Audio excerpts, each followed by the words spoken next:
நம்ம communication topic உள்ள போகிறதுக்கு முன்னாடி ஃபேக் ஐடென்டிட்டி வந்துடுவோம். ஸோ ஒரு ஐடென்டிட்டி இருந்தால் தான் நம்ம கம்யூனிகேட் பண்ண முடியும். அது என்ன ஃபேக் ஐடென்டிட்டி அப்படின்னா, ஜஸ்ட் நம்ம real world name, phone number, address இந்த மாதிரிலாம் நம்ம கொடுத்தோம் அப்படின்னா நம்ம ட்ராக் பண்ணிடுவாங்க, ஃபைன் பண்ணிடுவாங்க. ஸோ டார்க் நெட்டில் மட்டும் எப்பயுமே சரி, எந்த ஒரு சின்ன இன்ஃபர்மேஷனுமே உங்கள் ரியல் வேர்ல்டோட கொடுத்துடாதீங்க. ஃபோன் நம்பராக இருக்கட்டும், அட்ரஸாக இருக்கட்டும், பேராக இருக்கட்டும், அது வந்து உங்கள் ரிலேட்டிவ் பேராக இருக்கட்டும், இந்த மாதிரி எது வேணாமே எதுனாலும் ஒரு சின்ன இன்ஃபர்மேஷன் கூட லீக் பண்ணாதீங்க. அதே மாதிரி கிளியர் நெட்டில் போயிட்டு டார்க் நெட்டோட டேட்டாபேஸையும் போட்டுறாதீங்க. இந்த மாதிரி மாற்றி மாற்றி எதுவுமே பண்ணிடாதீங்க. சப்போஸ் கிளியர் நெட்டில் போயிட்டு நீங்கள் வந்து ஒரு யூசர் கிரியேட் பண்ணுறீங்க, எக்ஸாம்பிள் ஹேக்கர் 101 அப்படின்ட்டு, அந்த யூசர் நேமை கொண்டு போய் நீங்கள் கிளியர் நெட்லேயோ மாற்றி மாற்றி ஒரு இடத்துல கிரியேட் பண்ண ஐடியா இன்னொரு இடத்துல மாதிரி யூஸ் பண்ணாதீங்க. அப்படி யூஸ் பண்ணீங்கன்னா அதை வச்சு உங்களை வந்து ட்ராக் பண்ணிடுவாங்க. அதனால இதுக்குன்னு ஒரு ஐடென்டிட்டி கிரியேட் பண்ணீங்கன்னா அது இந்த நெட்வொர்க்கில் மட்டும் யூஸ் பண்ணுங்க. ஸோ உங்களோட சேஃப்டிக்காக ஜஸ்ட் நான் என்ன பண்ணுறேன்னா, நம்மளோட நாட் ஈவில் சர்ச் இன்ஜினுக்கு போயிட்டு ஃபேக் ஐடென்டிட்டி அப்படின்னு போட்டு சர்ச் பண்ணுறேன். ஆல்ரெடி பண்ணிட்டேன். அதில் வர ஃபர்ஸ்ட் லிங்கை மட்டும் நீங்கள் ஓப்பன் பண்ணுங்கள். ஜஸ்ட் ரைட் கிளிக் பண்ணி open link in new tab கொடுக்குறேன். இந்த மாதிரி லோட் ஆயிரும். ஸோ இது வந்து பார்த்தீங்க அப்படின்னா, இது வந்து ஒரு ஆனியன் சர்வீஸ். இந்த சர்வீஸ் என்ன பண்ணுன்னா, நம்மளுக்காக ஃபேக்காக ஒரு கம்ப்ளீட் ஐடென்டிட்டியை ரெடி பண்ணும். ஸோ ஃபேக் ஐடினா நிறைய பேர் என்ன நினைப்பாங்கன்னா, சும்மா நம்மளாம் ரேண்டமாக ஒரு பேர் கொடுப்போம் அப்படின்ட்டு. பட் இவங்க என்ன பண்ணுவாங்கன்னா, ஒரு ஃபுல் பயோடேட்டாவே ரெடி பண்ணுவாங்க. ரியலாக இருக்க மாதிரி ஒரு பர்சனோட பேர், அவங்களோட அட்ரஸ், அவங்களோட ஃபோன் நம்பர், அவங்களோட இமெயில் ஐடி அண்ட் அதோட கம்ப்ளீட் டீட்டெயில்ஸ், அவங்களோட யூசர் நேம் ஏதாச்சும் இருந்தால், அவங்களோட பர்த் பிளேஸ் எது, அவங்களோட பர்த்டே எது, அம்மா பேர் என்ன, இனிஷியல் என்ன, அப்பா பேர் என்ன, இனிஷியல் என்ன, அவங்களோட இமெயில் என்ன, அவங்களோட பாஸ்வேர்டு என்ன, அவங்களோட கிரெடிட் கார்டு நம்பர் என்ன, அவங்களோட பாஸ்போர்ட் நம்பர் என்ன, அந்த பாஸ்போர்ட் நம்பர் எப்போ இஷ்யூ பண்ணியிருக்காங்க, அவங்களோட டிரைவர் லைசன்ஸ் என்ன, அவங்களோட கார் நம்பர் என்ன, அவங்களோட முடி கலர் என்ன, ஐ கலர் என்ன, ஹைட்டு, வெயிட்டு, அவங்க எந்த ரிலீஜியனை சேர்ந்தவங்க அப்படின்னு சொல்லிட்டு அவங்களுக்கு தேவையான ஒரு கம்ப்ளீட் ப்ரொஃபைல். ரியல் வேர்ல்டில் நீங்கள் இருந்தீங்க அப்படின்னா உங்களுக்கு என்னெல்லாம் ஐடி இருக்கும், ஆதார் ஐடி, அந்த மாதிரி உங்களுக்குன்னு ஒரு ஐடென்டிட்டி இருக்கும்ல. உங்களுக்கு ஒரு அட்ரஸ் இருக்கும், உங்களுக்கு ஒரு அப்பா அம்மா இருப்பாங்க, உங்களுக்கு ஒரு வீடு இருக்கும். ஸோ அந்த மாதிரியே ஃபேக்காக ஒரு கம்ப்ளீட் பயோடேட்டாவே ரெடி பண்ணுவாங்க. இந்த பேஜில் இப்போ பார்த்தீங்கன்னா ஜுவானா அப்படின்ற ஒரு பேர் இருக்கு. நான் இப்போ என்ன பண்ணுறேன் அப்படின்னா, ரீலோட் பண்ணுறேன்.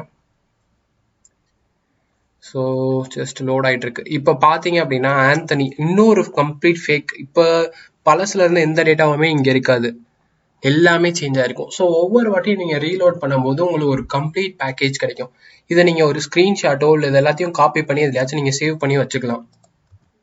ஸோ தட் பின்னாடி உங்களுக்கு எங்கெல்லாம் தேவைப்படுதோ நீங்கள் ஃபிக்ஸ்டாக ஒரு ஆளை சூஸ் பண்ணிட்டு கொஞ்ச நாளைக்கு அவனை அந்த ஐடென்டிட்டியை வச்சு 1 வீக் யூஸ் பண்ணலாம், 1 மந்த் யூஸ் பண்ணலாம். அதுக்கப்புறம் மறுபடியும் கொஞ்ச நாள் கழிச்சு இன்னொரு ஐடென்டிட்டியை வச்சு அதை வச்சு ரெடி பண்ணலாம். ஏன்னா இப்போ நீங்கள் நார்மலாக ஒரு கூகுள் ஐடி கிரியேட் பண்ணுறீங்கன்னா உங்களுக்கு என்ன கேட்கும், இந்த மாதிரி தான் கேட்கும். So first name, last name, user name, இங்கெல்லாம் நீங்கள் உங்கள் டேரக்ட் ஐடி, பாஸ்வேர்டு, அதாவது ஃபோன் நம்பர் அதெல்லாம் கொடுத்துருவீங்க. ஸோ அதை வச்சு உங்களை ட்ராக் பண்ணலாம். இப்போ நீங்கள் என்ன பண்ணலாம்னா, இந்த ஒரு ஃபேக் ஐடென்டிட்டியோட டேட்டாபேஸ் இதை எடுத்து நீங்கள் என்ன பண்ணலாம்னா, இந்த மாதிரி கூகுள் எந்த அக்கௌண்ட் வேணால் கிரியேட் பண்ணலாம். அதுக்கப்புறம் அதை யூஸ் பண்ணலாம்.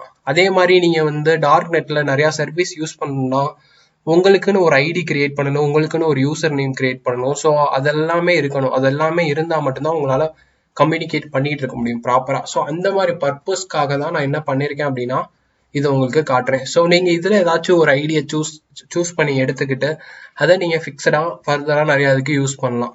ஈவன் உங்களோட ஜோடியாக் சைன், அதாவது உங்கள் ஜாதகம், அந்த மாதிரி நம்ம தமிழில் சொன்னோம்ல, அது கூட இவங்க மென்ஷன் பண்ணுறாங்க.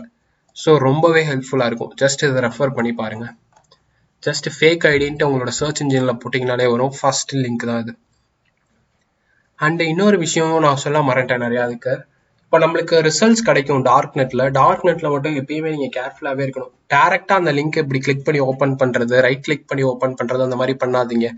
ஏன்னா இந்த இடத்துல HTTPன்னு போட்டு ஒரு லிங்க் காட்டும், அதை நீங்கள் ஓப்பன் பண்ணீங்கன்னா வேற ஒரு லிங்க் ரீடைரக்ட் ஆகி ஓப்பன் ஆகும். ஸோ இந்த மாதிரி சில சமயம் நடந்தாலும் நடக்கும்.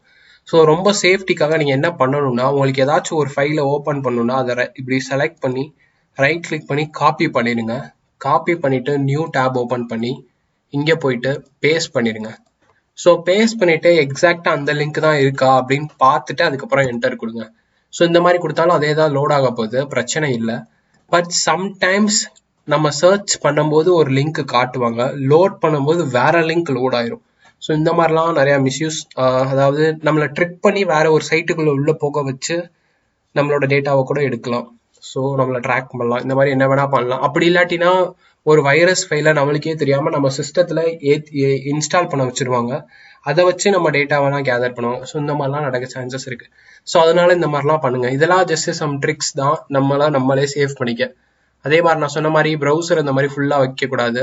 லைட்டாக நம்ம என்ன பண்ணணும்னா ஸ்க்ரீன் சைஸ் இந்த மாதிரி ரேண்டமாக எங்கேயாச்சும் வச்சுக்கணும். அப்போ நம்ம ரெசல்யூஷன்ஸ், நம்ம டீட்டெயில்ஸ் எதுவுமே அவங்களால கண்டுபிடிக்க முடியாது. ஸோ இந்த மாதிரி நம்ம என்ன பண்ணுறோம்னா ஃபேக் இன்ஃபர்மேஷன்ஸ் அவங்களுக்கு தரோம்.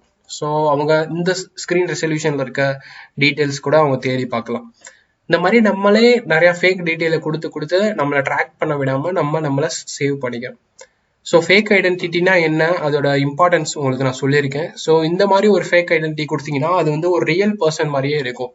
ஸோ அவங்க வெயிட் ஹைட்டு கூட மென்ஷன் பண்ணியிருக்காங்க, பிளட் குரூப் முதற்கொண்டு, பர்சனாலிட்டி எல்லாமே. நீங்கள் ரேண்டமாக ஒரு பேரை சும்மா அடிச்சு விடுறதுக்கு பதிலாக இந்த மாதிரி நீங்கள் பண்ணலாம். ஸோ இது வந்து கொஞ்சம் என்ன சொல்கிறது, உண்மையாகவே பொய், அதாவது ஃபேக் ஐடென்டிட்டி தான், ஆனால் ஒரு உண்மையான ஐடென்டிட்டி மாதிரியே இருக்கும். அண்ட் இந்த மாதிரி ஐடென்டிட்டிஸ் வச்சு தான் அடுத்து நம்ம என்ன பண்ண போகிறோம்னா ஒரு பெஸ்ட் கம்யூனிகேஷன் இமெயில்ஸ் பார்க்க போகிறோம். அண்ட் அதை வச்சு தான் நம்ம ஃபர்தராக கம்யூனிகேஷனுக்குள்ளே போக போகிறோம்.